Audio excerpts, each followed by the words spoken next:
Costumo dizer, Sabrina, que eu sou predestinada a falar de Previdência, visto que eu nasci no dia da Previdência Social. Então, sou aqui uma pessoa predestinada a falar de Previdência Social. Então, não queria ser advogada, mas me encontrei, né, no direito e me encontrei no direito previdenciário, sobretudo. Eu amo o que eu faço. Legal, que legal. E esse assunto previdência é um assunto muito importante, mas que eu vejo que muitas pessoas talvez não acompanhem tanto, não conheçam tanto. Então eu queria pedir para você primeiro dar um panorama da previdência pública para a gente, porque as pessoas que estão nos acompanhando podem estar inseridas em regimes diferentes, que têm regras diferentes. Então, o que é um geral que a gente pode falar do sistema público? Olha, Sabrina, nossos ouvintes aqui, quem nos acompanha, a Previdência, nós temos o regime geral de Previdência Social, que é o INSS. E temos o regime próprio de Previdência, que é aquele destinado aos servidores públicos efetivos, né? Titulares de cargo, aqueles que passaram em concurso público. Certo. Então, se você não está inserido, né, nessa fatia dos regimes próprios, né, daquele que é servidor público, você está no regime geral. Então, no regime previdenciário geral, né, o INSS, você não é um contribuinte sempre obrigatório, né? Você pode escolher contribuir para o INSS. Você não precisa efetivamente trabalhar para você contribuir para o INSS.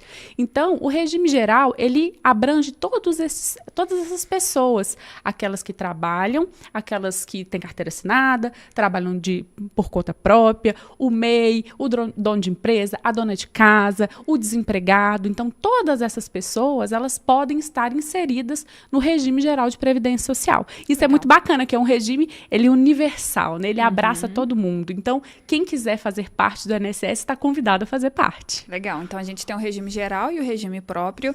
E você falando de INSS, eu lembrei de uma cliente que ela sempre falava para mim sobre INPS. Isso era um nome antigo do INSS? De onde que vem isso? Pois isso mesmo?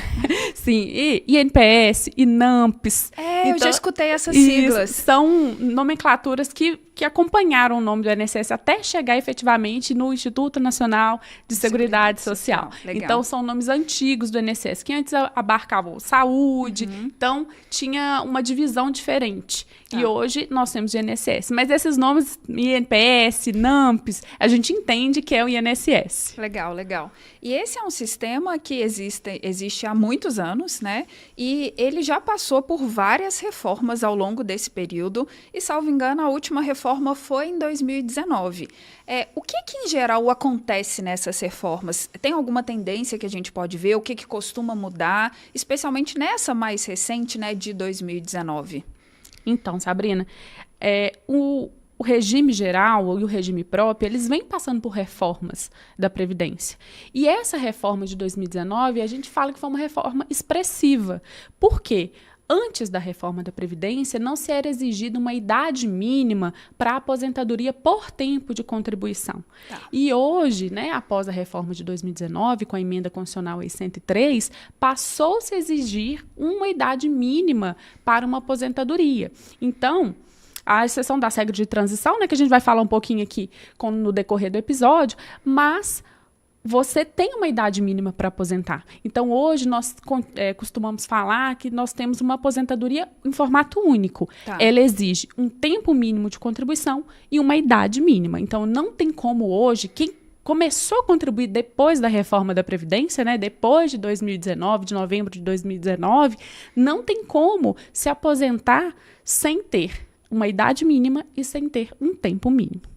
Uma mudança bem expressiva, né? Porque, puxando aqui na minha memória, eu lembro de uma época que a gente falava em tempo de serviço. Sim. Então, assim, não era nem necessariamente tempo de contribuição. E aí, eu acho que antes de 2019, como você está trazendo, ainda existia essa aposentadoria por tempo de contribuição, que falava que a gente não precisava necessariamente da idade, né? E agora é isso, é uma combinação dessas duas coisas. Então, fica mais difícil. A gente pode falar que, ao passo que essas reformas vão acontecer, em geral, é mais difícil você atingir os critérios para se aposentar?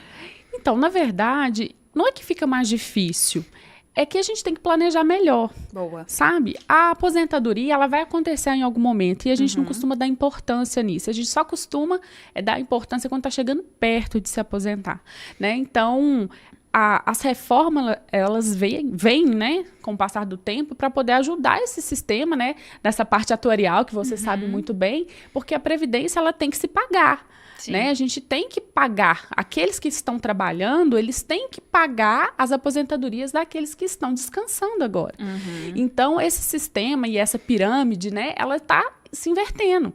Se você for aqui nos nossos telespectadores... Tá liberado, pode falar, telespectadores. Não, é porque eu sou das antigas.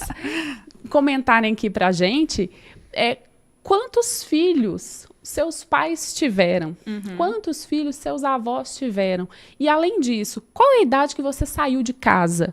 Qual a idade que você começou a contribuir para o INSS, né? Começou efetivamente a sua vida contributiva. Então, a gente vai perceber, né, respondendo essas perguntas e aguardando aqui os nossos amigos aqui, ouvintes, telespectadores, comentarem, cada vez mais tarde. E cada vez se enxerga menos a importância de você iniciar a sua vida contributiva. Né? Então, se você for pensar, se fazer uma pergunta, eu faço isso sempre nas minhas turmas, né, de pós-graduação, que a primeira pergunta que eu faço é quem contribui para o INSS? Então, são pessoas que já são formadas, são pessoas que estão cursando uma pós-graduação e que muitas das vezes não saíram de casa, não têm suas próprias contas para pagar, ainda estão morando com os pais. Então, costuma-se postergar o início dessa vida contributiva. Então, vai ficando cada vez mais afastado mesmo, né? A gente vai olhando lá no futuro e vendo essa, nossa, aí começa a contribuir quando já está tarde demais e você não consegue melhorar a sua aposentadoria, por exemplo. É toda uma dinâmica populacional que, de certa forma, não contribui tanto, né? Então, assim, e é interessante você trazer isso, porque quando você fala as perguntas, fica nítido pra gente que é um ponto de atenção, mas parece que muitas vezes as pessoas no dia a dia estão ali no fluxo e não param efetivamente para se preocupar com a Previdência e deixam para fazer isso lá na frente, né? E a gente sempre fala aqui no canal que a questão de quanto antes você começar o planejamento, mais o dinheiro vai atuar a seu favor, né? Então, é importante, tendo essas respostas, como você trouxe, que a pessoa pense em se movimentar e a gente vai dar dicas práticas para isso, né? É porque a gente sempre fala, né? E você também é uma pessoa que eu já ouvi muito falar isso. Todo mundo, eu vou contribuir? E se eu morrer? É um clássico. Mas a pessoa não pensa em se ela viver. Então, se eu viver, eu vou viver bem com isso que eu estou planejando para mim? Perfeito. Eu vou viver bem com essa aposentadoria? Eu vou conseguir pagar o meu plano de saúde? Eu vou conseguir pagar o meu aluguel? Eu vou conseguir pagar as minhas contas ordinárias? Eu vou conseguir bancar isso? Então, essas respostas que a gente está buscando trazer hoje aqui. Para todo mundo, né? Todo mundo sair daqui letrado, para saber se vai começar a contribuir, com quanto vai começar a contribuir.